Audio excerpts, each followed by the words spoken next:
우리는 계속해서 올 한 해 우리 교회의 표어인 말씀 앞으로 한 걸음 더 가까이라는 이 표어가 우리의 삶 속에 어떻게 응답되어 갈 수 있는가, 그것들을 좀 계속해서 나누고 있습니다. 두 가지 질문으로 지난 두 주의 말씀을 좀 리뷰하기를 원해요. 무엇보다 우리가 거듭난 것이, 또 거듭난 우리가 장성한 믿음의 분량으로 자라가는 것이 성경은 무엇으로 가능하다고 말합니까? 이 세상에 있는 썩어질 그 어떤 것? 아니죠. 썩지 아니하는 하나님의 씨, 말씀이라고 말합니다. 그리고 그 말씀이 우리에게 주는 복음으로 우리가 거듭나고 자라가는 것이죠. 두 번째 질문. 여러분, 우리가 신앙의 길을 걷는다는 게요, 내 마음대로 살아가는 것 아닐 거예요. 내가 욕망하고 소망하는 것을 이루는 게 신앙 아닐 겁니다. 내 느낌과 감정을 따라 살아가는 게 신앙 아닐 거예요. 그럼 신앙은 무엇과 연결되냐면 내 뜻, 내 욕망, 내 바람이 아닌 하나님의 뜻, 하나님의 마음, 하나님의 바람을 알아가는 것으로 신앙은 연결되어져 있어요. 그래서 지난주에 이 하나님의 뜻을 알아가기 위하여 우리가 하나님의 말씀 앞에 어떠한 마음으로 서면 좋겠습니다 라고 말씀을 드렸죠. 베레아 성도에 대해서 말씀드렸어요. 베레아 성도들이 어떻게 하나님의 말씀 앞에 섰냐면, 이거 같이 한번 읽어보겠습니다. 베레아 사람은 데살로니가에 있는 사람보다 더 신사적이어서 간절한 마음으로 말씀을 받고 이것이 그러한가 하여 날마다 성경을 상고함으로. 이게 베레아 사람들이었어요. 그들이 간절한 마음으로 말씀을 받았대요. 여기서 간절한 마음은 다른 마음이 아니라 성령께서 준비시키는 마음이라고 말씀드렸어요. 그 말씀이 떨어져 깊이 새겨질 수 있도록, 떨어진 그 말씀이 사라질 수 있도록 성령께서 듣느니 읽느니 생각하는 이의 마음을 역사하시는 그 마음이 바로 간절한 마음이에요. 저는 저와 여러분의 인생 가운데에 이 말씀 앞에서 간절함이 회복되어졌으면 좋겠어요. 여러분, 성경은요 임의대로 읽는 게 아닙니다. 성경은 내 마음대로 해석하는 것도 아니에요. 그렇다고 또 성경을 읽는데 대단한 어떤 특별한 지식이 필요한 것도 아니에요. 중요한 건 하나예요. 성경을 읽을 때 성령 앞에 겸손한 마음으로 읽는 거예요. 이 성경이 성령의 감동하심으로 기록되어졌기에, 그래서 성령 앞에 겸손한 마음으로 읽는 자들을 성령님이 간절한 마음으로 그 말씀을 받게 하세요. 여기서 이 간절한 마음으로 말씀을 받으면 어떻게 되냐면 그 말씀이 내게는 능력인 거를 알게 돼요. 이거 누가 가르쳐줘서 알겠어요? 정말 필요하니까 알게 되는 거잖아요. 그게 성령님의 역사라는 거예요. 이 말씀이 오늘 내 삶 가운데 필요한 말씀인 걸 깨닫게 하고요. 그게 깨달아지니까 베레아 사람들이 어떻게 살았다고요? 날마다 성경을 상고함으로. 뭐가 강조된 것 같아요? 날마다일까요? 성경일까요? 상고일까요? 모든 거 다예요. 그런데 특별히 날마다죠, 날마다. 어쩌다 한번 말씀대로 사는 게 아니라, 어쩌다 한번 기분 내키는 대로 하나님의 뜻을 한번 해볼까가 아니라 날마다예요. 그러니까 이거 인간의 의지로 안 되는 거예요. 성령께서 준비시키고 성령께서 은혜를 주셔서 그 말씀이 정말 내게 주신 말씀이고 이 상황 가운데 주신 말씀이고 이 사람과의 관계 속에서 주신 말씀인 것을 내가 믿어지니까 그 말씀을 살아보게 되는 거예요. 그래서 여기서 상고한다, 생각한다가 아니라 이기재민한다. 직접 트라이 해본다, 실천해본다. 그래서 하나님의 역사를 체험하는 거라고 말씀드렸어요.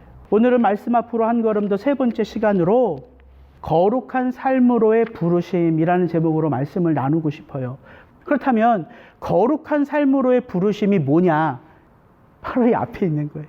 하나님의 말씀이 썩지 않은 능력의 씨인 것을 믿고 그 말씀이 내게 필요한 것이 깨달아져서 그 말씀대로 하루하루 살아가는 바로 그 삶을 성경은 뭐라고 말하냐면 거룩한 삶이라고 말하는 거예요. 그래서 여러분, 거룩한 삶은 특별한 삶이 아닙니다. 매일매일 여러분의 삶 속에 말씀과 동행하는 바로 그 삶이, 그게 거룩한 삶이에요. 여러분, 레위기가요, 주제가 뭘까요? 레위기의 주제. 레위기의 주제가 거룩이에요. 그래서 이번 한 주 제가 레위기 1장부터 27장까지의 말씀을 쭉 읽고 묵상하는 가운데에 이전에는 참 레위기 말씀이 어렵고 복잡하고 해석하기 어려운 말씀으로만 생각했던 이 레위기가 생각보다 너무 재밌는 거예요, 제가. 여러분, 레위기는요, 우리가 어려워해요. 왜 어려워합니까? 왜? 해석이 어려워요. 우리가 레위기의 제사법대로 제사 안 드립니다. 그러니까 우리에게 너무나 먼 이야기예요. 레위기에 나와 있는 정결법 우리 지키지 않습니다. 레위기에 나와 있는 음식 규례 우리 따르지 않아요. 그러니까 이게 우리 지금의 삶과 너무 멀리 떨어진 이야기기에 읽고 있는데도 넘어가고 싶어요. 훅 건너뛰고 싶어요. 그래서 우리가 레위기 읽을 때마다 뭘 체험합니까? 어느덧 졸고 있는 나를 보잖아요. 레위기를 읽어가면서 어느덧 졸고 있는 나를 보잖아요. 제가 이번 주에 레위기를 읽으면서 여전히 나도 졸겠구나 싶었는데 한 장 한 장이 너무 재밌는 거예요. 레위기를 읽어가는데. 그래서 제가 알았어요. 아, 레위기가 해석하기 어렵고 그 의미를 파악하기가 어려운 건 우리가 자꾸 디테일을 찾으려고 하는구나. 왜 소와 양으로 제사를 드려야 돼? 왜 제사를 드리면 이렇게 드려야 돼? 왜 이 사람 앞에서 드려야 돼? 왜 여기서 드려야 돼? 이 디테일이 너무 우리를 어렵게 하는 거예요. 왜? 나와는 지금 상관도 없는 이 디테일을 알려고 하니까. 여러분, 성경을 읽는 팁 하나를 알려드릴게요. 성경은요, 디테일을 찾기 전에 무엇을 그리면 훨씬 더 해석이 쉬울까요? 큰 밑그림이에요. 성경은 큰 밑그림을 그리면요, 그 밑그림 속에 담겨진 하나님의 마음을 찾으면 디테일이 중요하지 않다는 게 아니라 몰라도 하나님의 사람으로 살아가는데 아무 문제 없습니다. 그 성경을 읽을 때 큰 그림을 그리고 디테일로 나아가는 거예요. 제가 하나님은 왜 출애굽을 한 이스라엘 백성들에게 율법을 주셨는가? 여기서부터 오늘 말씀을 시작하고자 하냐면 오늘 우리가 읽은 레위기 19장 거룩한 삶이 율법 안에 담겨져 있는 거예요. 그래서 이제 여기서부터 시작을 하는 거예요. 이스라엘 백성들이 430년 동안 어디에서 노예 생활했죠? 애굽이었죠, 애굽. 애굽에 몇 명이 갔죠? 야곱의 일가족 70명이 애굽으로 갔어요. 거기에 요셉이라는 야곱의 아들이 총리 대신으로 있었기 때문에 그 흉년을 피하기 위하여 70명의 일가족 전체가 애굽으로 이주했습니다. 430년 동안 노예로 살았어요. 몇 명이 됐죠? 약 200만 명 이상이 됐어요. 430년 동안 70명의 그 가족 하나가 이제는 이스라엘 민족이 된 거예요. 200만 명의 민족. 그럼 하나님이 이 430년 동안 노예로 사는 이스라엘 백성들을 하나님이 출애굽을 시켜서 어디로 가 있냐면 지금 시내산에 도달했어요. 출애굽을 한 3개월 만에 걸어서 그들이 시내산 밑에 딱 도달했습니다. 그리고 시내산에서 하나님과 언약을 맺어요. 그것을 우리가 시내산 언약, 모세 언약, 그 언약을 맺으면서 뭘 받냐면 율법을 받아요. 이게 레위기의 내용입니다. 근데 하나님이 이 이스라엘 백성들을 시내산에 데리고 온 게 목적이었을까요? 아니죠. 이스라엘 백성들이 시내산에서 장장 1년을 머물러 있어요. 왜냐하면 하나님으로부터 받은 이 율법의 내용들을 하나하나 이제 적용하는 거예요. 하나님이 제사법을 말합니다. 제사법을 말한다는 말은 어떻게 제사를 드려야 되고 누가 제사를 주관해야 되고 무엇으로 제사를 드려야 하는지를 하나하나 이제 만들어 가야 돼요. 그래서 그 1년 동안 성막을 만들고 성막에서 사용할 기구를 만들고 하나하나의 내용을 정리하여 가르치고 제사장을 세우고 제사장이 입을 옷을 준비하고 이게 1년 동안 있었던 일인 거예요. 그러니까 목적은 시내산이 목적이 아닙니다. 우리가 너무 잘 알아요. 목적은 어디예요? 가나안 땅이에요. 가나안 땅. 애굽에 살던 이스라엘 백성들을 출애굽시켜서 시내산에서 잠시 머물러 하나님이 율법을 주시고 그 율법을 적용할 모든 것들을 하게 하신 다음에 어디로 가는 게 목적이에요? 가나안 땅이라고요.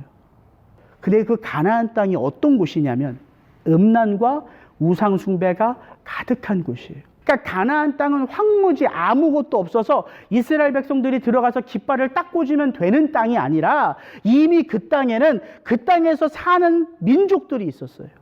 요 개념을 알면 이 율법이 뭔지가 너무 클리어하게 들어오더라고요. 이걸 설명하는 게 바로 출애굽기 19장 1절부터 3절 6절의 말씀인데 제가 한번 읽어드릴게요.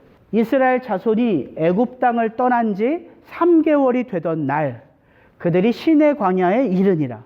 모세가 하나님 앞에 올라가니 여호와께서 산에서 그를 불러 말씀하시되 너는 이같이 야곱의 집에 말하고 이스라엘 자손들에게 말하라. 내가 애굽 사람에게 어떻게 행하였음과 내가 어떻게 독수리 날개로 너희를 업어 내게로 인도하였음을 너희가 보았느니라. 세계가 다 내게 속하였나니 너희가 내 말을 잘 듣고 내 언약을 지키면 너희는 모든 민족 중에서 내 소유가 되겠고 너희가 내게 대하여 제사장 나라가 되며 거룩한 백성이 되리라. 너는 이 말을 이스라엘 자손에게 전할지니라. 하나님이 430년 동안 노예로 살고 있는 이스라엘 백성들을 출애굽시킨 게 그 이유가 거룩하게 살았기 때문이다. 맞습니까? 틀립니까? 그들이 노예로 거룩하게 살았어요. 그래서 하나님이 그들을 구원하셨어요. 맞아요? 틀려요? 틀려요. 그들이 거룩하게 살든 나쁘게 살든 상관없어요. 내 백성이기 때문에 구원하신 거예요. 아브라함과의 약속을 맺으셨거든요. 그래서 아브라함과의 약속을 기억하시며 그 땅으로 찾아가셔서 그들을 구원하신 거예요. 그들을 구원하셨어요. 다른 말로 바꿔보면 이게 거룩이에요. 거룩. 거룩이라는 히브리어 카도시라는 말은요, 분리하다예요. 컷. 분리해내다. 구별해내다예요. 하나님이 이스라엘 백성들을 어디서 구별해내셨어요? 죄악의 땅인 애굽에서 구별하셨어요. 이 단어, 구별하다, 죄악 가운데 있는 자들을 끄집어내다, 이게 카도시, 거룩이라는 단어예요. 여러분, 우리는 내재된 거룩이 있을까요? 인간에게는 내재된 거룩이 있을까요? 없어요. 이 땅에서 거룩한 자가 있습니까? 없어요. 그럼 누가 거룩해요? 하나님이 거룩하세요. 거룩은 하나님의 속성이에요. 왜냐하면 하나님만이 모든 것으로부터 분리되신 분이에요. 하나님이 거룩해요. 그래서 천사들이 그 하나님을 찬양할 때 한 표현밖에 성경에 안 나와요. 거룩하다, 거룩하다, 거룩하다, 만군의 주 여호와요. 하나님 거룩하신 분이세요. 이게 하나님의 속성이에요. 근데 이 거룩하신 하나님이요, 죄와는 함께할 수 없는 이 분리되신 하나님이요, 그냥 분리되어 존재하신 게 아니라 이 거룩하신 분이 거룩하지 않은 우리들의 삶 속에 들어오셨다는 거예요. 그래서 우리가 어떻게 돼요? 거룩하게 된 거예요. 그래서 우리를 뭐라고 불러요? 이 하나님의 거룩함으로 덧입은 자들을 우리가 뭐라고 표현해요? 성도라고 표현하는 거예요. 목사, 장로, 권사, 집사 하면 위대한 이름이고 성도 하면 왠지 계급장 제일 일병인 것 같다? 아니요. 가장 존귀한 이름이 성도예요. 홀리 피플이거든요. 하나님이 들어와서 함께하지 않으면 누릴 수 없는 이름, 받을 수 없는 이름이 성도예요. 홀리 피플. 거룩한 하나님의 사람이라는 거예요. 그러면 우리를 거룩하지 않은데 하나님이 우리를 구별하셔서 거룩하게 하셨어요. 왜입니까? 하나님이 맡기실 일이 있기 때문이에요. 맡기실 일. 그게 출애굽기의 말씀인 거예요. 이 세계가 다 누구에게 속했대요? 세계가 다 하나님께 속했어요. 근데 이 세계가 하나님의 것인지 알아요? 몰라요? 몰라요. 인정하지도 않아요. 그게 죄인들의 모습이잖아요. 그래서 이 모든 세계가 사실 하나님의 것인데 아무도 그것을 인정하지 않기에 하나님께서 이 모든 세계가 내 것임을 누구로부터 시작하신다? 너희로부터 시작하신다. 구별해낸 너희로부터 이 세계가 나의 것임을 이제 시작하신다는 거예요. 무엇으로? 너희가 내 말을 잘 듣고 내 언약을 지켜 너희가 이 모든 세계 가운데 내가 친히 임명한 제사장 나라임을 이 온 세계로 알도록. 그래서 여러분 잘 생각해 보십시오. 우리는 이미 그리스도 예수 안에서 거룩해졌어요. 이거는 바뀌지 않습니다. 왜? 우리가 노력해서 얻은 게 아니거든요. 우리가 열심히 살아서 얻은 게 아니라 그분이 내게 들어옴으로 얻은 이름이에요. 그게 거룩한 하나님의 사람, 성도입니다. 그럼 됐잖아요. 우리가 다 성도잖아요. 거룩한 하나님의 백성. 근데 왜 성경은 반복해서 우리에게 거룩하라 라고 또 얘기하냐는 거죠. 이미 거룩한데 또 거룩하라고 얘기해요. 저는 여기에 하나님의 놀라운 우리를 향한 섭리가 있는 것 같아요. 구원 절대 우리의 힘으로 시작되지 않았습니다. 우리의 힘으로 완성할 수도 없어요. 이건 전적인 하나님의 역사입니다. 나는 누구의 하나님이 되려고? 너희의 하나님이 되려고 너희를 애굽 땅에서 인도하여 낸 여호와라. 하나님의 의지가 담겨져 있잖아요. 내가 너희의 하나님이 되려고, 내가 너의 아버지가 되려고, 내가 이 모든 일들을 계획했고 이 모든 일들을 너를 위하여 행했어. 이게 예수 그리스도의 오심과 죽으심과 부활하심이에요. 이렇게 우리의 구원은 예수 그리스도의 삶과 죽음과 부활하심으로 시작되었어요.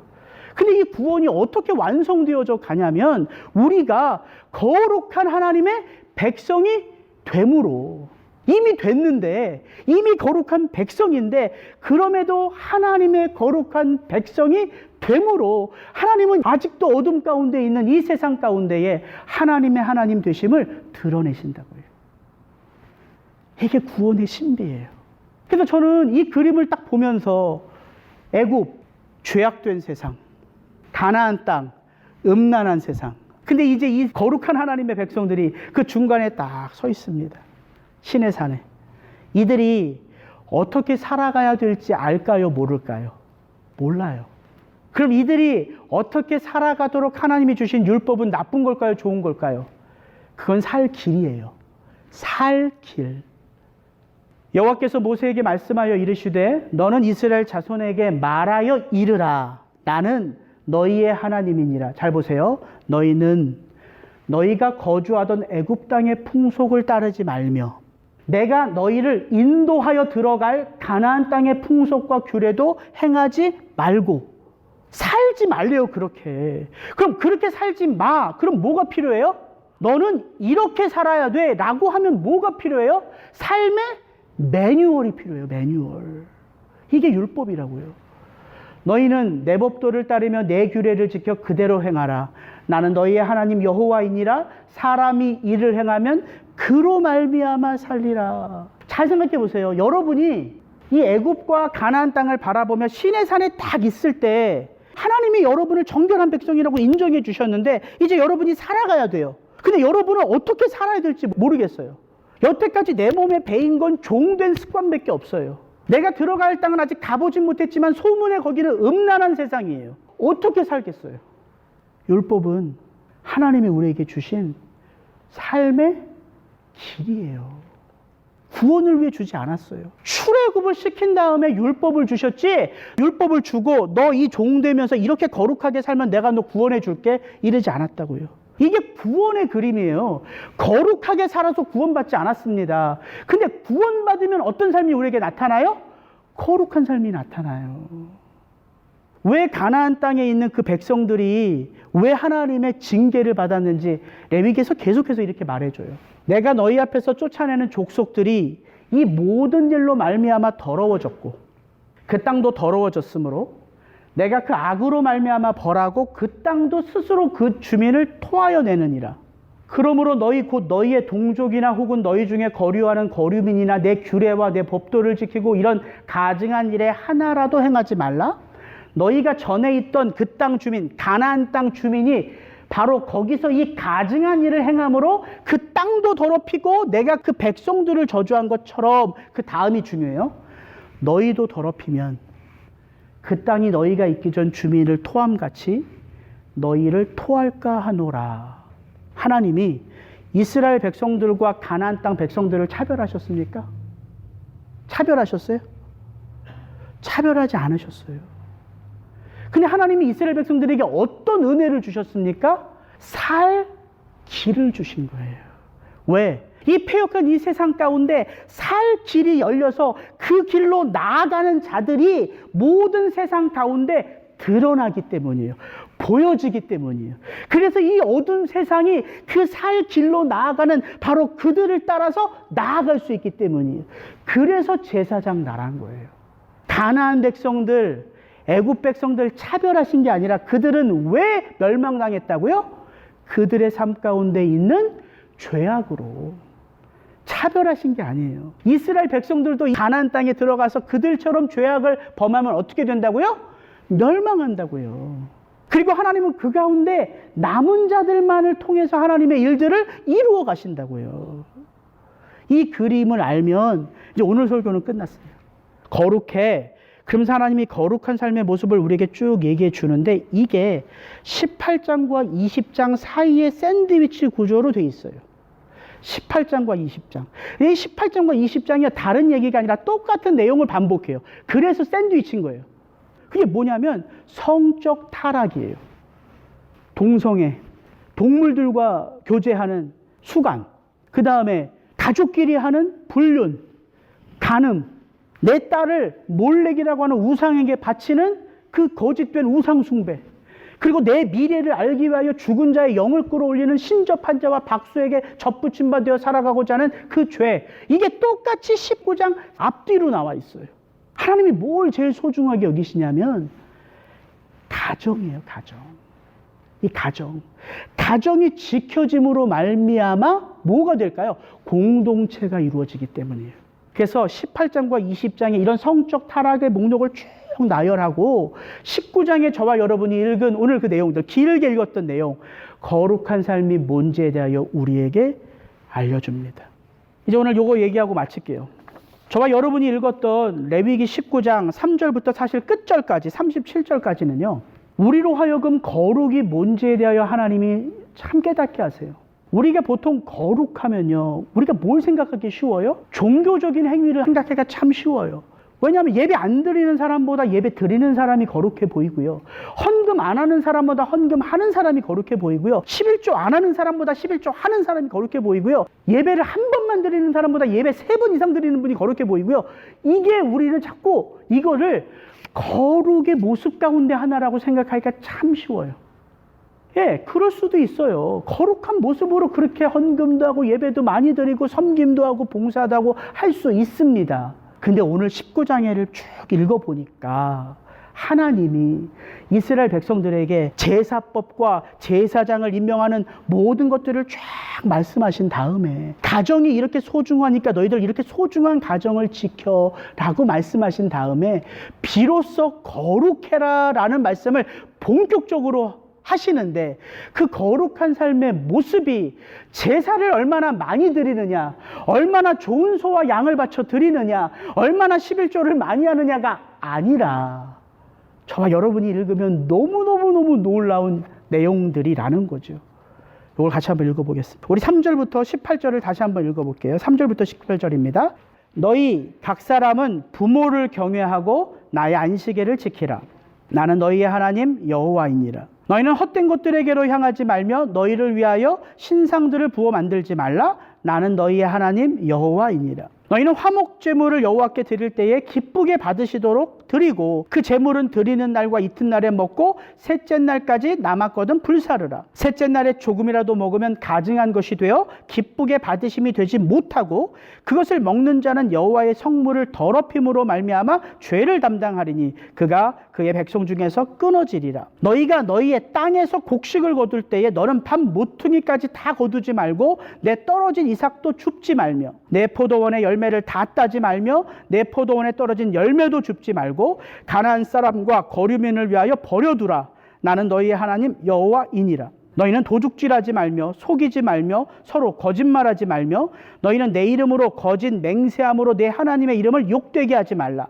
나는 여호와이니라. 너는 네 이웃을 억압하지 말며 착취하지 말며 품꾼의 싹을 아침까지 밤새도록 내게 두지 말며 너는 귀먹은 자를 저주하지 말며 맹인 앞에서 장애물을 놓지 말고 내 하나님을 경외하라. 나는 여호와이니라. 너희는 재판할 때 불의를 행하지 말며 가난한 자의 편을 들지 말며 세력 있는 자라고 두둔하지 말고 공의로 사람을 재판할지며 너는 내 백성 중에서 돌아다니며 사람을 비방하지 말며 내 이웃의 피를 흘려 이익을 도모하지 말라. 나는 여호와이니라. 너는 내 형제를 마음으로 미워하지 말며 내 이웃을 반드시 견책하라. 그러면 내가 그에게 죄를 담당하지 아니하리라. 원수를 갚지 말며 동포를 원망하지 말며 내 이웃 사랑하기를 내 자신같이 사랑하라. 나는 여호와이니라. 제가 좀 더 읽어드릴게요. 여러분에게는 없습니다. 내 딸을 더럽혀 창녀가 되게 하지 말라. 음행이 전국에 퍼져 죄악이 가득할까 하노라.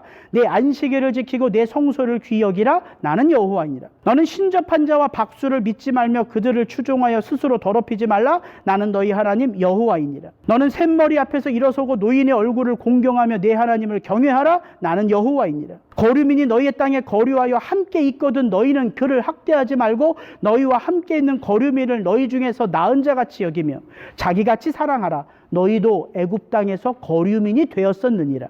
나는 너희의 하나님 여호와이니라. 너희는 재판할 때나 길이나 무게나 양을 잴 때 불의를 행하지 말고 공평한 저울과 공평한 추와 공평한 에바와 공평한 흰을 사용하라. 나는 너희를 인도하여 애굽 땅에서 나오게 한 너희의 하나님 여호와이니라. 너희는 내 모든 규례와 내 모든 법도를 지켜 행하라. 나는 여호와이니라. 여러분, 이 내용이 여러분 어떻게 받아들여지세요? 거룩은 종교적 행위가 아니에요. 일상의 삶이에요. 거짓말하지 마. 도적질하지 마. 이웃을 핍박하고 박해하지 마. 장사하되 거짓 이윤 추구하지 마. 내 부모를 공경해. 안식일을 지켜. 노인이 있으면 공경해. 포도원에 포도를 수확할 때 다 따지 마, 열매. 밭에 있는 모든 것들을 다 수확하지 마. 너희들도 옛날에 애굽에서 나그네였기 때문에 너희 가운데 들어와 있는 나그네를 섬겨. 여러분, 이 내용들이 어려워요? 물론 하나하나가 다 어렵겠죠. 그러나 이건 신앙이 있어도 없어도 할 수 있는 보통의 일이에요. 그렇지 않습니까? 저는 오늘 이 설교를 하면서 여러분과 함께 거룩이라는 이미지를 우리가 좀 새롭게 했으면 좋겠어요. 그게 설교의 모든 거예요. 앞에 내용 다 잊어버리셔도 거룩이란 종교성이 아니라 얼마나 예배를 열심히 드리고 얼마나 예배를 많이 드리고 얼마나 예배를 뜨겁게 드리고 얼마나 헌금을 많이 하고 11조를 하고가 아니라, 그게 나쁘다는 게 아니라, 그것이 거룩의 목적과 이유가 아니라, 그건 하나님의 백성으로서 여러분 하나님을 사랑하면 하세요. 하세요. 열심히 하세요. 근데 거룩은 예배당 안에서 지켜지는 게 아니라, 하나님 앞에 제사 때 지켜지는 게 아니라, 거룩은 어디서 지켜지는 거예요? 우리의 일상의 삶이라는 거예요. 이게 거룩의 본질입니다. 이게 거룩의 본질이에요. 그리고 여러분, 오늘 이렇게 말한 이 많은 것들 가운데요, 특별히 이거 한번 보십시오. 9절 10절. 너희가 너희의 땅에서 곡식을 거둘 때 너는 밥 모퉁이까지 다 거두지 말고 내 떨어진 이삭도 줍지 말며 내 포도원의 열매를 다 따지 말며 내 포도원에 떨어진 열매도 줍지 말고 가난한 사람과 거류민을 위하여 버려두라. 나는 너희의 하나님 여호와이니라. 여기에요, 밥 모퉁이를 정해주지 않았어요. 포도 열매를 따는데 포도 열매 어떤 열매를 따야 되는지 정해주지 않았어요. 우리가 율법하면 왠지 이런 느낌 들지 않아요? 하지마 하지마 하지마. 그러니까 밥 모퉁이도 정해줬을 것 같고, 왜? 안 하면 혼날라고. 포도 열매도 이 정도 되면 다 따야 되는 거 정해줬을 것 같고, 그런데 없다는 거예요. 없다는 거예요. 이거 지키지 않아도 무슨 벌을 내린다는 말씀도 없어요. 저는 이걸 보면서 그렇구나. 거룩이란 하나님과 내가 씨름하는 게 아니라, 거룩이란 내가 세상과 씨름하는 게 아니라, 거룩은 나 자신과 씨름하는 거구나. 제가 밭을 일궈요. 제가 포도원을 일궈요.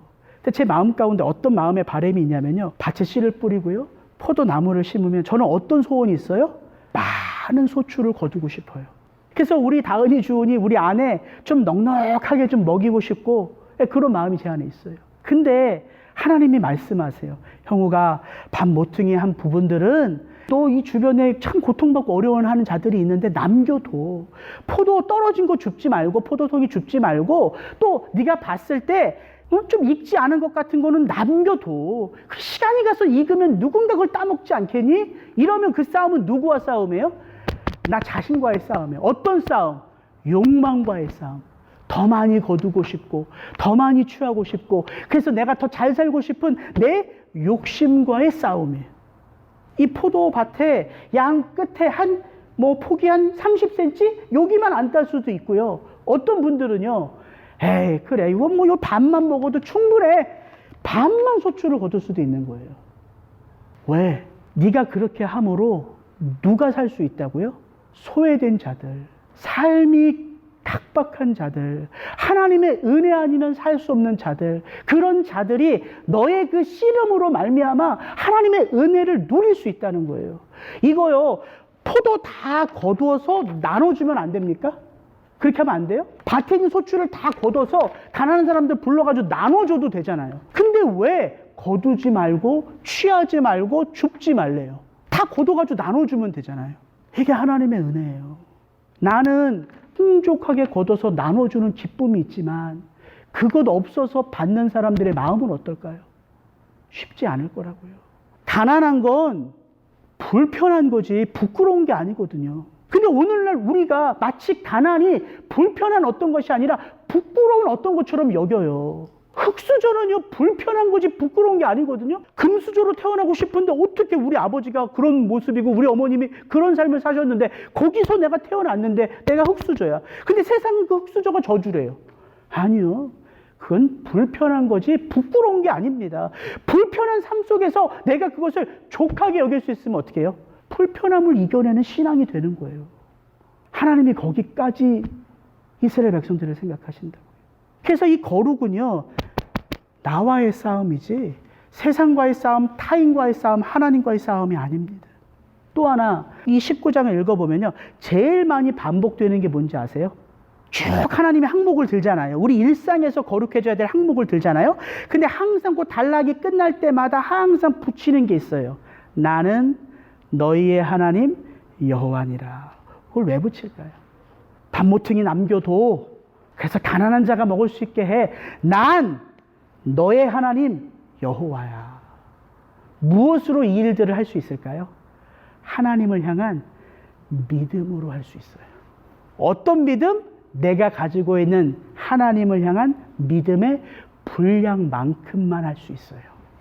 우리가 율법하면 믿음도 강요할 것 같잖아요. 이렇게 살아, 안 살면 죽어? 이렇게 해, 안 하면 안 돼? 아니요.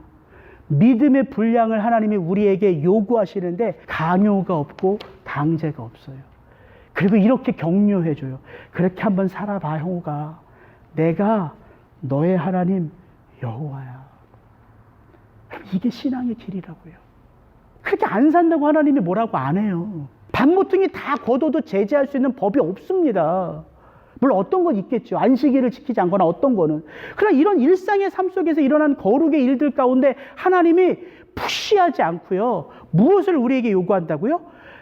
믿음을 요구한다고요. 너의 믿음만큼만 해.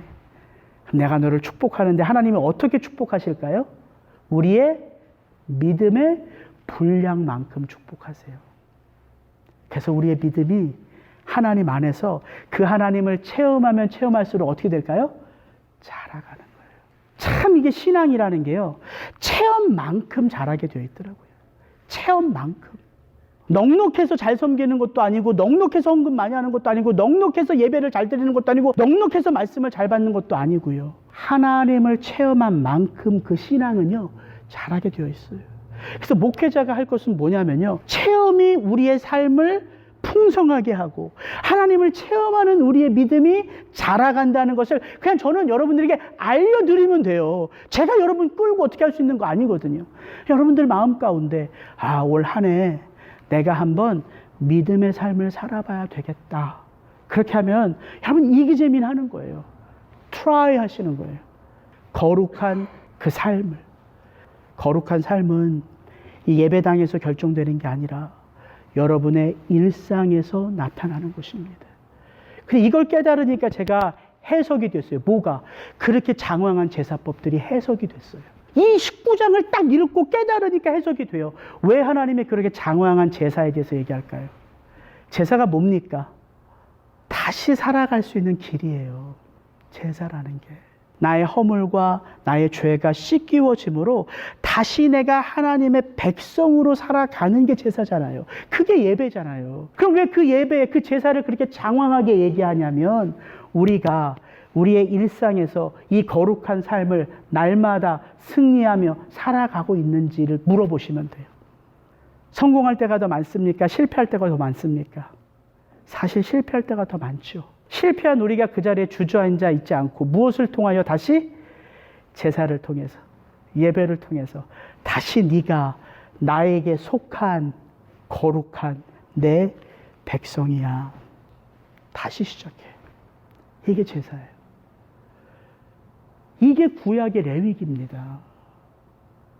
그래서 저는 저와 여러분이 이번 한 주 우리의 일상에서 장사하는 분의 거룩이 있습니다. 회사를 다니는 회사원의 거룩이 있어요. 예, 간호사의 거룩이 있고요. 의사의 거룩이 있고요. 목사의 거룩이 있고요. 선생의 거룩이 있습니다. 거룩은 천편일률적으로 성경책을 얼마나 많이 읽고 얼마나 기도를 오래 하고 예배를 얼마나 자주 드리고에 나타나는 게 아니라 거룩은 우리가 처한, 우리가 살아가는 우리의 일상에서 하나님을 기쁘시게 하는 거예요. 그 말씀을 이기재민하면서 저는 저와 여러분 안에 그 놀라운 은혜의 역사가 있기를 주의 이름으로 축복합니다. 같이 기도하겠습니다.